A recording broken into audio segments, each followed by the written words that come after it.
Welcome back to Screensavers, everyone. This is a weekly show we have where we talk about movies, TV, video games, and pretty much anything else you can view on a screen. My name is Steven. I'm here with just Jacob today. Our other co-host, Lindsay, is having some connectivity issues. I have some of her notes about what we're going to be talking about, so she's not gone entirely with all this. She's still here in spirit. You're not a real podcast unless you have issues like this. I'm still waiting for the episode where we have an entire episode recorded and it just doesn't sound good, so we can't use it. Yeah, this week we're going to be talking about me and Lindsay saw Jurassic World Rebirth, and Jacob saw Superman. Do you think this has the same arc as the new Halloween movies? Honestly, that's a very good comparison. I mean, and they're both Universal, which is funny. Some people will say that the first Jurassic World is like not good, but it is at this point now of the four new ones, if we're gonna count Rebirth into it, even though it's not the same characters and all that. I would say Jurassic World is the best one, and Rebirth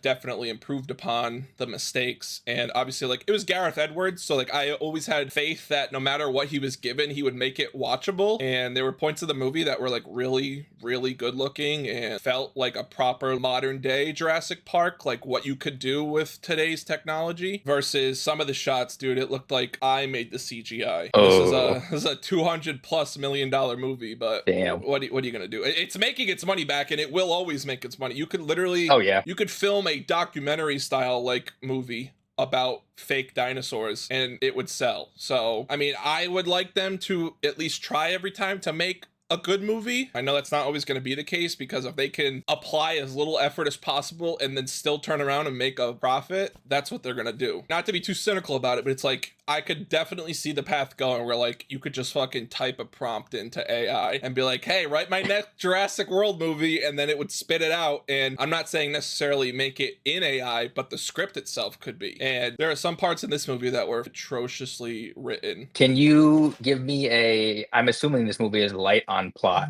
but can you do your best and try to give me a plot summary? Our boy Rupert Friend. I don't. Okay. I know, like I know absolutely nothing about this movie. So basically the movie starts where they're on like another island where they're doing dinosaur experiments, and it starts with like a flashback because it is supposed to take place not in modern day, but modern day of the Jurassic World universe. Obviously Dominion ends where dinosaurs have now existed in the world for 5+ years as they're part of the ecosystem. This movie starts with a little flashback back to like the early 90s where InGen is, you know, doing all their experiments, and they're basically trying to make like a Frankenstein like dinosaur, kind of like how Dr. Wu was, you know, taking all the genes and stuff and splicing them and, you know, putting dart frog DNA in so it could have better heat resistance and all that, like camouflage and whatnot. This one was kind of like that, but they were taking actual dinosaur pieces and just like making dinosaurs. So the main dinosaur that they make is called the D-Rex, and it's a combination of, I remember when this movie was, you know, announced and the trailer came out, they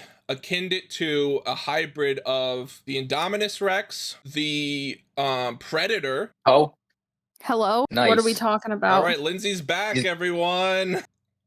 Also, like the Xenomorph, it was not in world, is it taking that DNA, but they make is there any black goo? There's no black goo, but it kind of has the head shape of like the Xenomorph / Predator. And Okay. Yeah, when I saw it, I was like, that's just the alien. Like, that's... yeah. That's what Lindsay said. She goes, that's just the alien. And I was like, yeah, it is the alien. Yeah. So it's a hybrid of all this, but wasn't the Indominus Rex also a hybrid of an amalgamation of a bunch of things? Yeah, so you have the Indominus Rex, and then they made the Indoraptor, which was a hybrid of the Indominus Rex and a Velociraptor. And then obviously Dominion, they had those sick ass locusts, which was just amazing. And then this one, we actually went back to dinosaurs. It was so great. Obviously, it's a Jurassic Park movie. There's a containment breach while they're researching these dinosaurs because they have to shut the park down now, and they're trying to get all the samples out. There's a containment breach, the D-Rex gets loose, and it kills everyone, and everyone evacuates. Fast forward to the modern day in this world, dinosaurs now just exist. They're animals that exist in the ecosystem. But because of, you know, their short half-lives and all that stuff, they have moved to the equator for the best possible climate for them to survive. So they're only kind of around the globe on the belt of the equator. So like if you live up in Alaska, you're not seeing dinosaurs. You've kind of already hunted all those, and that's kind of like another crux of this whole plot. Basically is this guy who works for a InGen adjacent like company is trying to get dinosaur DNA, or their blood really, for pharmaceutical purposes. Obviously, it's all about, this one's basically about like a heart drug. They're trying to make a good heart drug so people can cure heart disease and they can make $1 billion a fucking day off of it. So they hire Scarlett Johansson, who is like an ex-mercenary type character, to lead this expedition into one of the islands where they, you know, they still have all the tracking up of where these dinosaurs are. So they need to get 3 blood samples from the dinosaurs, and they need to be alive when they do it. So they need the mosasaur, they need the titanosaur, which is just like a big ass fucking like brachiosaurus type dinosaur, and then they need one from, I think it's like the Quetzalcoatlus. It's a very big flying one. This island that they're going to has like all 3 of them, you know, happen to be in that same area. So they go along and they hire Henry Loomis is the doctor's name, played by Jonathan Bailey. Dr. Loomis? Yeah. Oh, man. So again, Universal, Halloween, all that, you know, they got to throw a nod into that. And they don't tell them what's going on, obviously. They're there just to do research. Not that they're going to be selling it and blah, blah, blah. So then they get there and it splices off to another storyline where there's this family that is just sailing across the Atlantic Ocean to like near Africa to, I don't know, celebrate the summer. It's something this family does every year. Like the dad has a sailboat and whatnot. It's a dad, his 2 daughters. One daughter is about 17 or 18. She's going into college. Yeah, she's about to go to college. And the other daughter, she's probably around, I would guess, like 9 or 10. And the older daughter's boyfriend is along for the trip. And who sucks. he's just the worst. And he's basically just like a lazy pothead who sucks and has no like concept of being a good person. Yeah. And you know, they give him a little bit of an arc to try and redeem himself, which I wouldn't say it works, but I could definitely see it worked somewhat as far as like he was a better person by the end of the movie, but I still didn't like him. And yeah, basically they just go to the island, they recruit Mahershala Ali, who used to work with Scarlett Johansson's character, to help, you know, they need a boat to get to the island. He's the only one who has the boat that can do it. And then, but he's not done paying off the boat, so he doesn't really want to. because he knows it'll get fucked up if they go there and all that. Yeah. And then they end up on the island and Jurassic chaos ensues, obviously. And then obviously the pharmaceutical guy who's leading this whole expedition is a bad guy. Who would have saw that coming?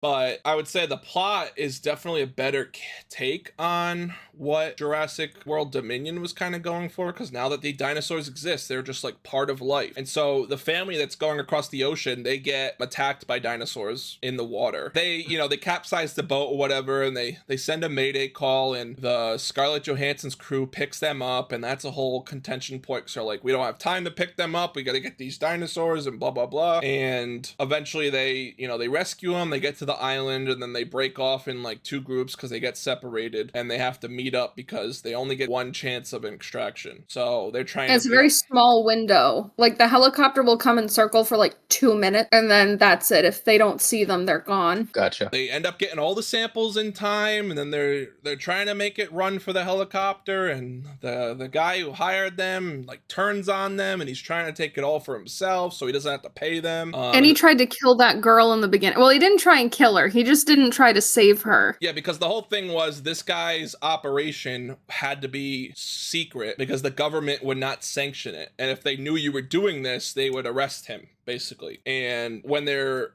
delivering a mayday call, when they're all on the same boat together, the little girl tries to go and make a mayday call because that's what the dad says to do. And this guy like runs up to her, yanks the phone out of her hand. He's like, no, we're not gonna do that right now. The boat gets rocked, she slides off and she's hanging, and he just kind of sits there and he's like this, bye, and then he just like lets her fall in the water and then keeps that secret to himself. And there was a point even after that happened where Scarlett's character is like, if I find out you did anything wrong to that girl, I'll kill you myself. And he's like, no, I would never do that. And then finally they meet up with the girl again at like the end when they're trying to get extracted, and she goes, he tried to kill me.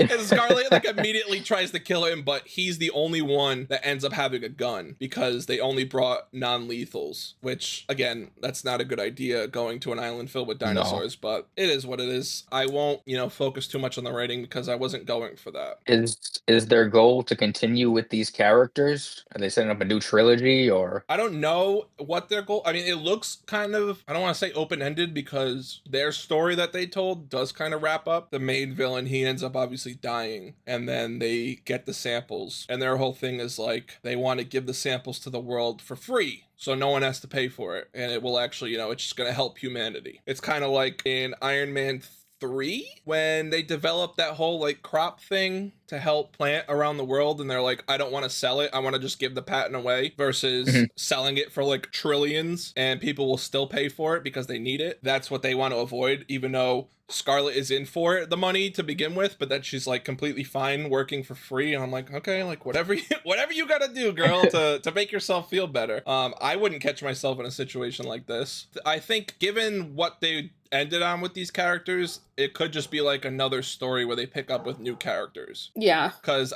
not that their characters are bad, like I really enjoyed Scarlett's character. I really enjoyed Jonathan Bailey as Dr. Loomis. He was really good. Even Mahershala Ali's character was fun. I don't need to see them again. I would actually prefer to see, maybe just do another, like almost treat it like it's an anthology where it's just, all right, now it's a new set of people around the globe dealing with this catastrophe of dinosaurs existing now. That was another thing I really liked about the movie, was the integration of the dinosaurs into life now. Like one of the dinosaurs that exists lives in New York City. It's like a big ass like brontosaurus. It just lives in New York City. Sometimes it will wander out of its like area where it's safe and it will wander into the city. The movie kind of opens with them in New York and there's a traffic jam caused by this dinosaur just not wanting to move out of the road. And it's, it's a big brontosaurus, so it's just sitting in traffic and you can't go around it. But they can't move it because it's so freaking big. And like the dinosaurs all have names, so they're like, oh, Gertrude is blocking traffic today. Find an alternate route or whatever. So wait for Peacock. We established that. Is the action cool? Yeah, there was some good action. I remember when this movie was announced and finished filming and all that, and like kind of some of the plot was revealed as to what it was going to be like. One of the things, which I have still never read the book Jurassic Park. I still need to. I did. I want to one day read it. But I guess there's a scene in that book where there's like a raft chase where they're being chased down river by a T-Rex that was never used in the originals, but they used it in this one. And that was a really cool scene. A lot of the horror elements they were trying to put in this, I think really did work for what it was. But then some of the CG shots were just so bad to the point where I'm like, this is supposed to be like a AAA studio. And I don't want to be that person who's always like saying, oh, CGI was so much better 20 years ago.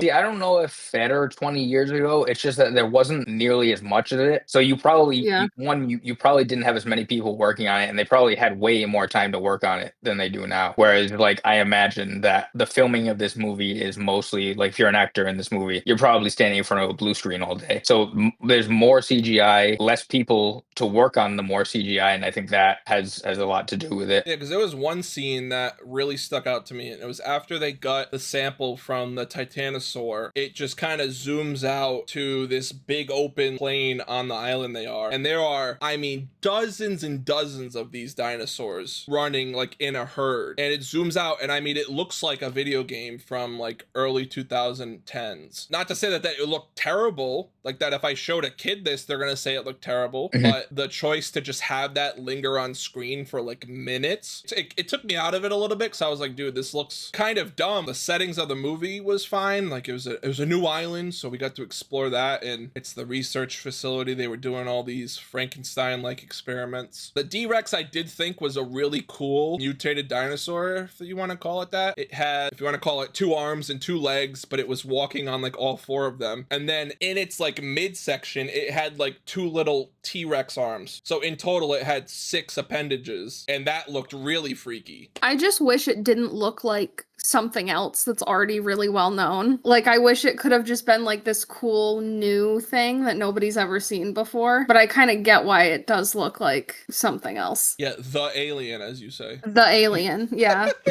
The alien. Yeah. The alien. Lindsay, you said you had some notes. First of all, shout out to Dolores, the cutest little dinosaur in this movie, who's who's along for the ride with them for most of it. It looks like a tiny little Triceratops with no horns. Is this a successful baby mascot? I think so. Yeah, Lindsay, while you weren't here, I kind of said, how like, oh, now every franchise has to have their own type of Grogu. And this was definitely theirs. It didn't feel forced in the sense that like it had no place of being there because it helped it helped the little girl and she helped it, and it was all cute and whatnot. So it didn't take me out of it where I was like, oh, this is clearly just for marketing and to sell toys and shit. I feel like I didn't even see her in the marketing. Yeah, they put it in there so like while you're watching you go, oh my god, I need that toy. Yeah. Mommy, I want my own Dolores. When we get to Superman, there's a weird, odd baby thing here. It's not trying to be like that kind of mascot. Very strange. I'll get into it when we talk about it. Jonathan Bailey with his Altoids is giving Big Jacob with his icebreakers energy. Have either of you had Altoids before? Oh yeah, my grandmother used to have the cinnamon ones in her car all the time. Ones, yeah. The straight mint Altoids, those are like the strongest mints I have ever had. When you buy them, they're in like a tin container, and you can smell the mint before you even open the tin. It's so strong. The other part too, Jacob, about the whole Altoid type plot point of this movie is it was very, very obvious they were putting this stuff in as ad spots. Mm-hmm. So really, he's eating Altoids, and he, basically crept up to the point where he was basically like, Altoids, buy these today at your local whatever. Oh. They had the Altoids, they had the opening scene. It was almost like Final Destination-esque, where yes, I thought that when we were watching it. One of the scientists in the lab is eating a Snickers and leaves the wrapper on the fucking table, and a gust of wind blows the wrapper, and the wrapper goes flying through the lab, and no one sees it, and it causes the door to jam, and that's how the dinosaur escapes. The plot armor on it was not only one, to be an advertisement for Snickers, but two, to facilitate the dinosaur escaping, because it couldn't just escape because of someone's mistake. The universe had to make it happen. I'm like, okay, so this big industrial door that holds this dinosaur back gets fucked up by a Snickers wrapper. Do you guys not like brand names in movies, like in general? I don't mind it. I'm fine with it, unless it's like, I feel like the Altoids in this movie, it was very like, these are Altoids, that's what bothers me. But if it's just kind of there, I don't really pay attention to it. Yeah, I bring this up because, as you know, I've had some unfortunate thoughts about the new Stephen King book, and that is the thing that he does a lot and has admitted to. But his excuse has always been like, why would I not use brand names? It's what people do in real life, which I kind of get. But yeah, when it's like super over the top and it's like, yeah, you're like you're one step away from just smiling and flashing it towards the camera. Yeah, that I'm not into. With those you call them ad spots in this movie, with some of them it did really feel like, okay, we got to go to Isla whatever on our Kawasaki jet ski with our Snickers bar and my Stanley cup with the gotta stop for a Dunkin'. Yeah, we got to get the Dunkin' on the way, and then are those Skechers you're bringing? Good, we need Skechers. But other than that, I'm like, honestly, if it helps you pay for the movie to get it made, I'm not going to tell you not to do it, because most of the time it does not take away from it. But some of the scenes with the Altoids, it felt like I was a commercial mid-movie. I didn't know Altoids had that kind of capital. He was crunching on them so loudly in some of the scenes too. It's like a thing that like it's quiet, and then he just comes up and starts crunching the Altoids loudly. Now that you're both here, you guys want to do the serve up your Letterboxd ratings? Oh yeah. Oh yeah. We both gave it a 3.5. See, 3.5 makes me think like, yeah, that wasn't bad. Yeah, I would say it was pretty good. It was just like, and one of my notes is just like, it wasn't very memorable. Like, I feel like in all the other, well, with the exception of Dominion, I feel like all the other Jurassic Park movies like have very iconic things in them that you remember, and there wasn't really anything in this one like that for me. Steven explained the plot pretty well. I probably couldn't have done that, to be honest. The dad like breaks his leg or injures his leg at the beginning of this movie, and then the rest of the movie is just walking around fine. What? Like, yeah, he almost like they forgot that they made him get hurt. The whole time they're on the island is only like 48 hours barely. Scenes before, he was like, I don't know if I'm gonna be able to walk, and then he's fine. Yeah. Yeah, going back to the boyfriend, like the whole story they have with him is just, you know, he's just this loser, and he's just a pothead. And at one point, he asks the little girl if she wants to smoke, and the dad looks at him being like, are you fucking serious? And he goes, and he's just sitting there, and then the girlfriend, his other daughter, has to be like, Dad, he's obviously joking. But he wasn't. The boyfriend also has this moment that I think Steven and I just looked at each other when it happened because it was so stupid. Like, he sees the landscape, like they emerge from this cave and he sees the landscape of this island and it's just beautiful, right? And he goes, hey, do you think when old people buy beds, they're like, this is gonna be my deathbed? Because that's how I feel about this right now.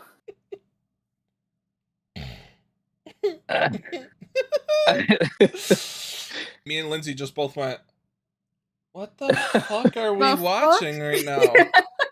You saying that made me think of Matthew McConaughey in the Lincoln commercials, where he would just talk about nothing. Yes. Yeah, it felt like they were trying to make it a mattress ad, but then they forgot to put the brand of mattress in there. Like, he should have ended it with, yeah, you know when old people buy a Serta, and then he, like, looks at the camera?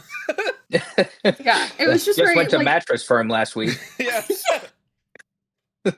It just came out. It was so random, and it like didn't even really make sense. So what is his quote unquote redemption arc? Main thing is when you meet him, he comes out of the boat. So because it's just the dad, the boyfriend, and the daughter who are driving, because the other daughter's too young, they're obviously doing it in shifts so they can go 24 hours. So the boyfriend comes out, wakes up, and he's all like, yeah, I'm so freaking tired. And the dad's like, oh, thank God you're up. It's your turn. And he goes, nah. I don't think I'm gonna do that. I'm really tired. And he goes, yeah, but like, it's your turn. Like, we agreed to take turns. He's like, if you're tired, man, just take a break. Just throw the anchor down. He goes, throw the anchor down. It's only 150 meters of line. We're well above 2,000 meters of sea. And he goes and he looks at the dad deadpan. He just goes, well, maybe you should have thought of that.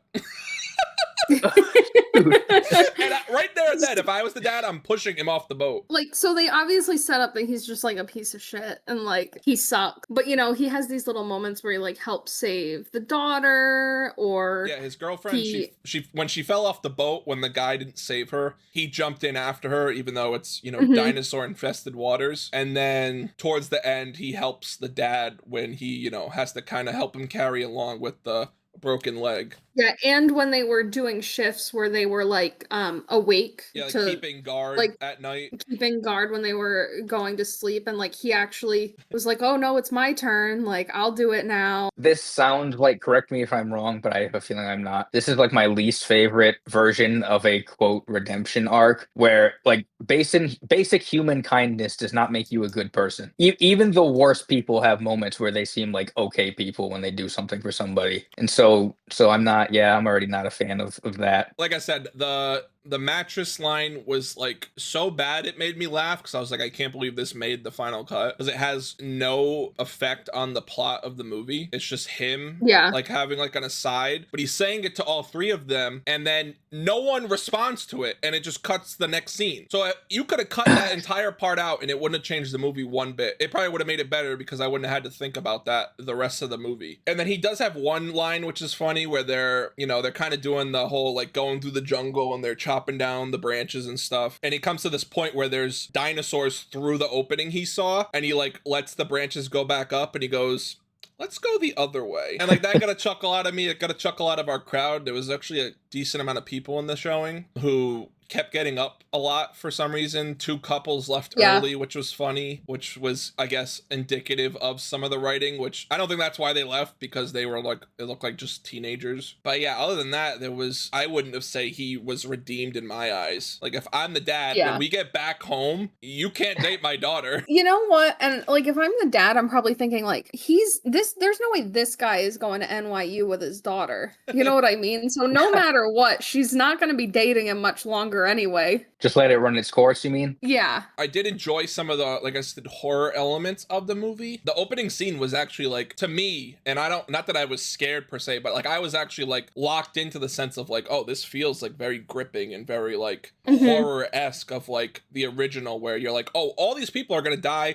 and you actually see a couple of them die at the hands of the D-Rex. And there's a couple times during, you know, the movie where they're on the island now, there's a scene where the daughter, she goes to get a raft for them before they go down the river in it. And when she opens it up, it inflates and it kind of creates a wall where you see a dinosaur behind. The wall comes up of the raft, and then when the raft falls down, the dinosaur's gone. And it's like a big ass T-Rex. So I'm like, how the hell, Yeah. like, where did it disappear to? And you see it in the camera, it kind of does like a one-shot take, which is like, it was a really good one, where the dinosaur goes into the water. You think he doesn't notice them, and then he kind of hits the one of these, and the dinosaur goes, oh, what do we got over here? And then that's when the chase starts. So I thought some of those shots were really well done, kept me in it, because if there were more shots of like the CGI herds and his freaking mattress line, I would have just been like checked out. They put it right up to the limit where I was like, oh, you're one way from me just not even rating this at all. Like, Steven and I will always go see a Jurassic Park movie when it comes out because we just love these movies. Jurassic Park was the first PG-13 movie I got to watch when I was a kid, but I had to make a deal with my parents that I would read the book first. That's why you read it. Yeah, I love those movies. Because when I was a kid, I wanted to be when I was like 4, I wanted to be a paleontologist so badly. I love dinosaurs. Yeah, I just think it's really cool that they're still making these movies. Not Dominion, that wasn't cool. I think we can all agree that one was so, like, everyone I've seen online talk about these movies is like Dominion's like the worst one by far, and this one pleasantly surprised me after Dominion. Yeah, I was saying before that I haven't seen one since Jurassic World. Fallen Kingdom has the spot where everybody cries. Really? Oh yeah. Okay. When they're on the island and all and the volcanoes erupting, and the freaking what is it, a brachiosaurus? Yeah, dinosaurs don't have rights. No. Oh god, and it's the one from like the first movie, they say, so it's like, oh god, it's terrible. Oh man. Yeah, it's just on the end of the pier going. Yeah. No, so tragic. Yeah, so moving on to Superman, Jacob. What'd you think? I loved it. I give it a 4, and here's my rating. 4.5. I saw it after work on Saturday, so the Saturday of opening weekend, because this will be coming out the following. But yeah, it was great. Everybody, all the performances all around were incredible. David Corenswet was great. Superman. Lois Lane might be the MVP of this movie. I wouldn't argue with you if you said she was. Lex Luthor was great. The ultimate jealous hater, even though I shouldn't. Like, I love this guy. He's the best. There's something about him where it's like, oh, I get you, man. It's so petty, but it's so petty that it's believable. So you're like, oh, I kind of get this, man. Yeah, I was seeing online, you see all the freaking Restore the Snyderverse cretins who are just like still obsessed with that. And I'm like, you can hashtag all fucking day, but it's just not gonna happen. It's past that Honestly, point. The worst thing they could have done was release that 4-hour Snyder cut, because it gave these people hope. And I'm speaking as someone who enjoys like the Snyder movies for what they are. A lot of them are really flawed and present some ideas like with the characters that just do not represent the spirit of the characters whatsoever. But as movies, I'm like, That being said, the Snyderverse is over. Please get over it. They're not coming back. I don't even think he would come back if they offered it to him. It's just over at this point. It was great. Everybody was great all around. It's a very James Gunn movie if you've seen any of his movies before, if you've seen,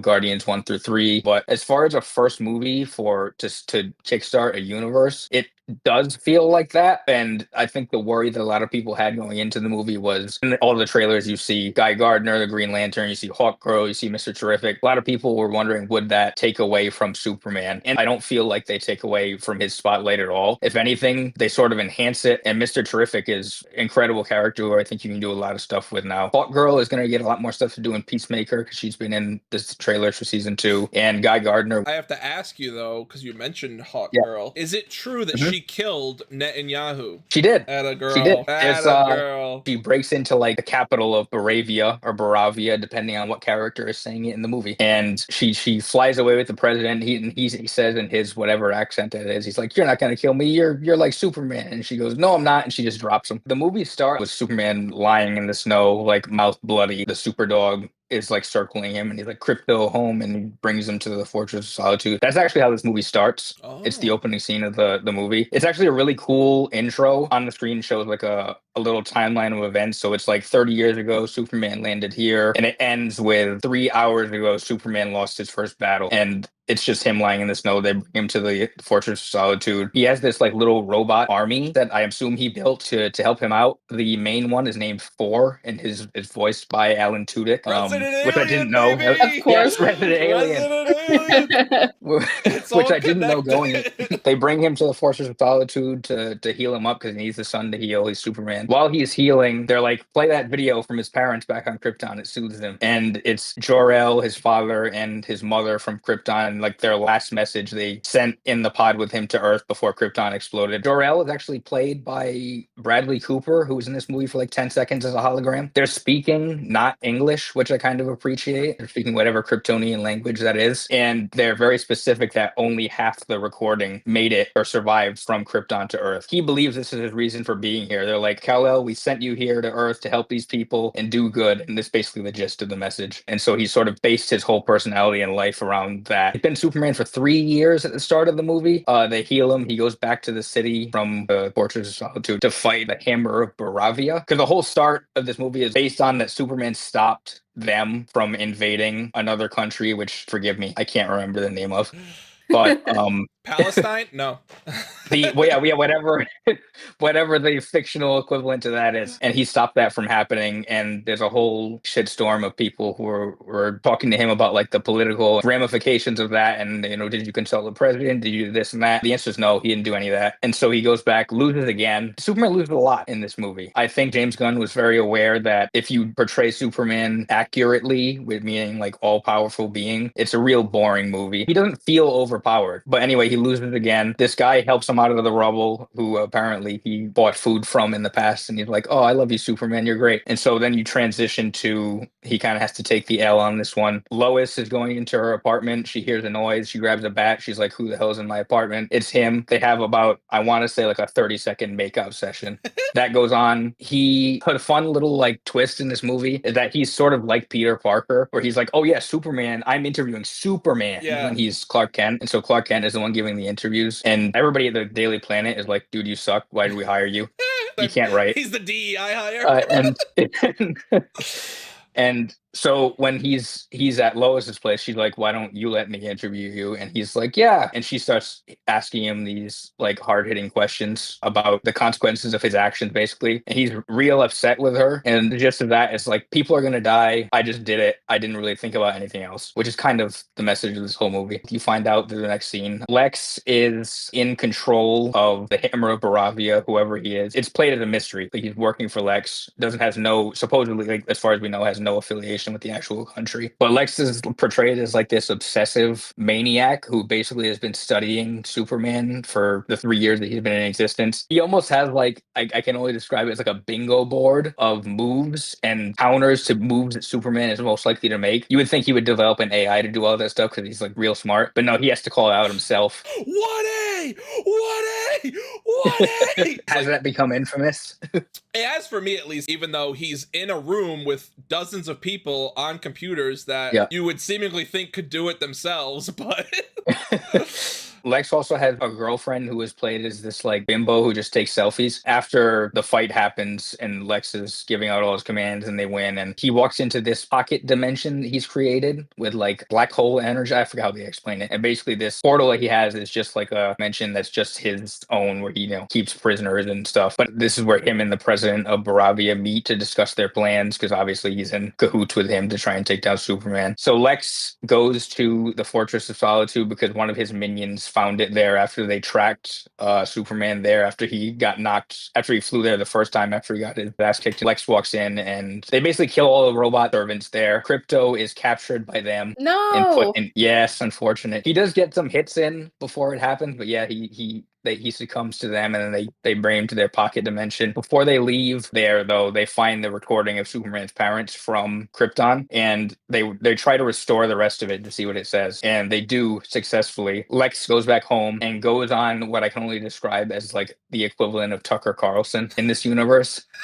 and plays the full footage of what he restored, and you assume it's doctored because it's Lex. The footage is the first half where they're, they say, hello, we sent you here to do good and blah, blah, blah. And then the second half is basically like Viltrumite stuff for anybody who watches Invincible. They're like, these people are simple. You can rule over them. It's easy. Have yourself a harem of wives and spread your seed. And that's basically the gist of the message. And he assumed, like, they play it. I think he's in like the Metropolis equivalent of Times Square when this is happening. And they play it like all over the screens and everything. And so he's like shell shocked by this. He goes into a building to try to be alone. And the Justice Gang, as they're called right now, which consists of Sky Gardner, Green Lantern, Hawkgirl, and Mr. Terrific. They get along pretty well. They team up sometimes, but they're also kind of dumbfounded by this.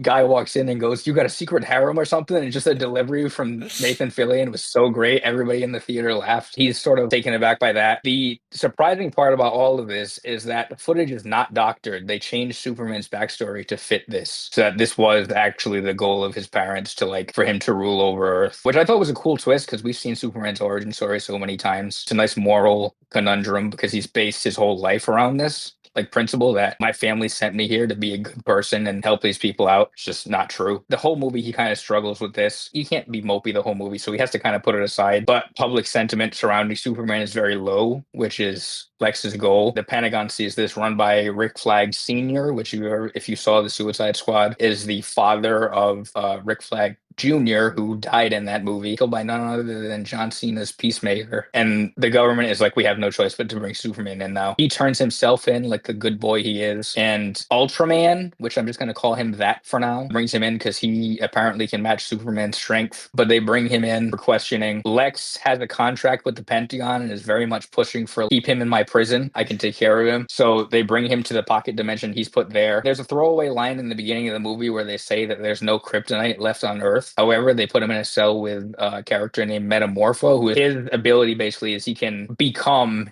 any sort of like form or like element on that he can just form it in his hands or like transform his body into it. And so he can use his own version of kryptonite. So Lex can have control of him. You find out that Metamorpho has a son that Lex has in his prison that he's using as blackmail over Metamorpho. And I mentioned that guy in the beginning who helped Superman out with the food cart because he's also here. And Lex is like, hey, you're going to tell me who you're working for. I'm going to kill this guy. And he basically plays Russian roulette with him. 2 bullets was all it takes to kill this man. Superman's obviously upset, but Metamorpho is like distraught over this because he's just a regular dude. Superman convinces him that he can help his son once Lex leaves, obviously. It's basically like a giant plexiglass walls of just prison cells that Lex just has people in and throws the occasional ex-girlfriend in.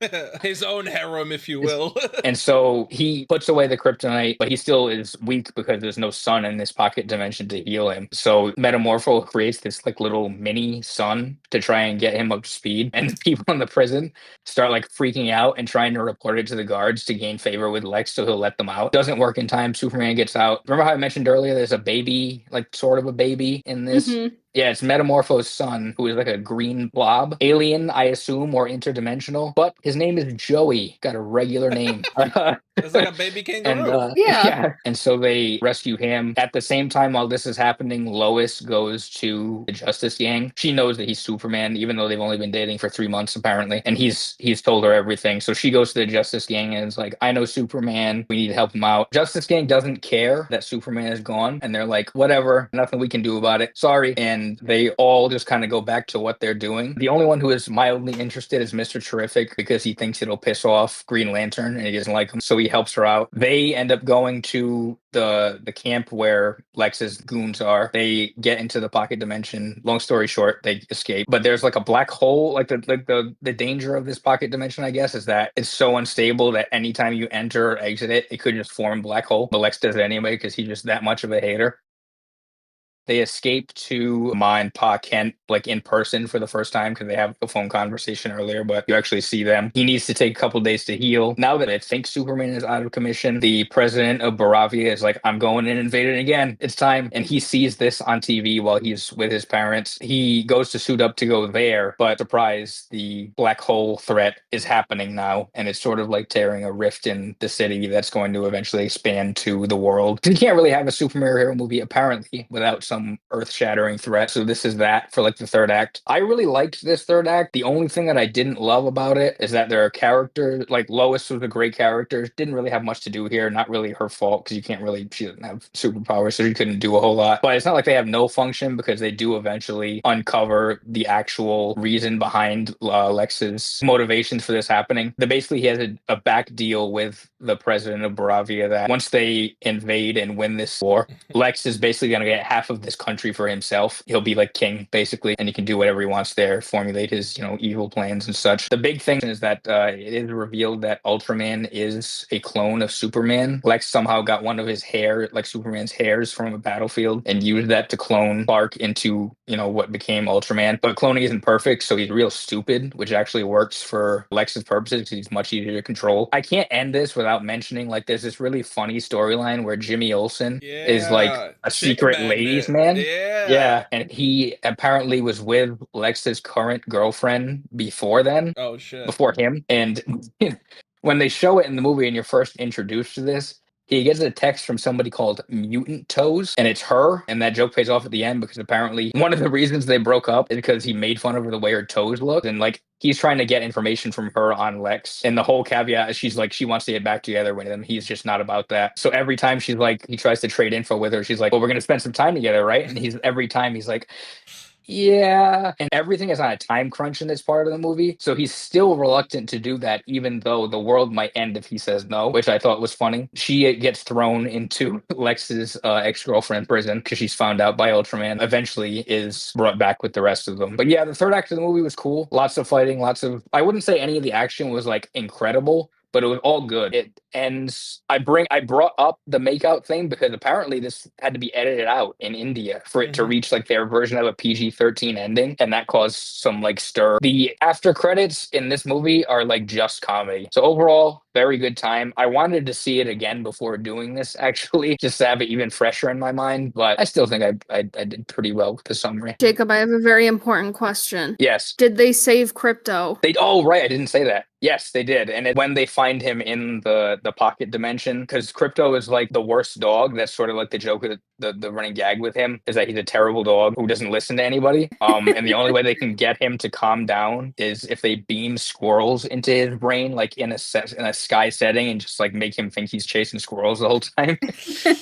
But yeah, that's actually I should say that there's the reveal at the end of the movie is that because they ask him if it's his dog, and he says it's a foster situation. And so you're like, oh, what does that mean? And then at the end of the movie, we've known this for a while, but Supergirl is coming out next year, and it is her dog, not his. And he was watching Crypto. Yeah, and Supergirl is a drunk. She is a drunk, yes. I have to say, it was a very intriguing type of character. Yeah, because they asked James Gunn, like in a press interview, like, is this how she's going to be? And he was like, yep. She's a lot different from Superman. And she's all like stumbling and she's like, where's my dog?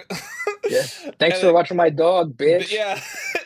And then there was a part 2 of it where she's like, did you move the door? And he's like, I didn't move the door. You're just cocked. They explain it away as like sort of like Captain America in the first Avenger. His metabolism is so high on Earth that he can't get drunk, or Kryptonians cannot get drunk, so they have to go off planet to do that. Yeah, something about like the sun causes their metabolism to be too high or something. But they specifically say in this movie that it needs to be a yellow sun, and that is why he is powerful here. Yeah. Whereas Krypton had a red sun, and that did not do anything for them, I guess. But let them get drunk.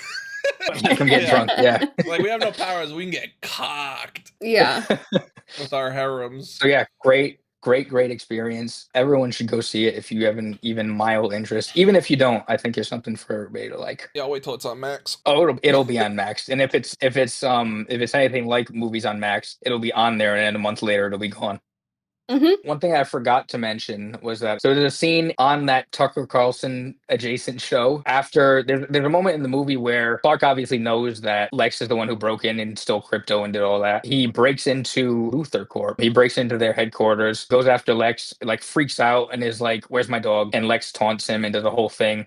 But it's a real bad look for Superman, and so like he faces a lot of backlash for that. And then he turns on the TV and it's that show on, and they're asking the guest who they yet to show yet, like, what is up with this guy? And they pan and it's Peacemaker, and he's like, yeah, that guy Superman's an asshole. And he just goes on. It just plays in the background. It was great. Peacemaker got a huge pop in my theater. That was a fun cameo. If he is going to be connected to the DCU, that they'll have an interaction down the line. Oh, they are, yeah. In the trailers for Peacemaker season 2, there's Hawk Girl has already been in it. For a brief moment, they showed Maxwell Lord, this version of Maxwell Lord. Sorry, Pedro Pascal. It's the one role you couldn't do. Need to give me the stone.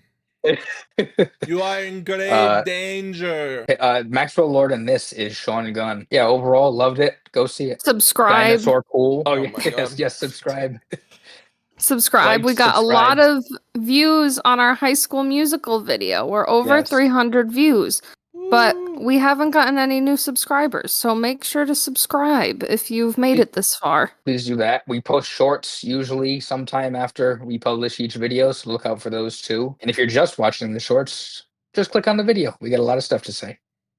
Yes, and follow us on Instagram at Screensavers8YT. We always post when we have a new video up, and follow all of our socials that I have linked in the description. You can see all of our Letterboxd hot takes. Oh yeah. Yes.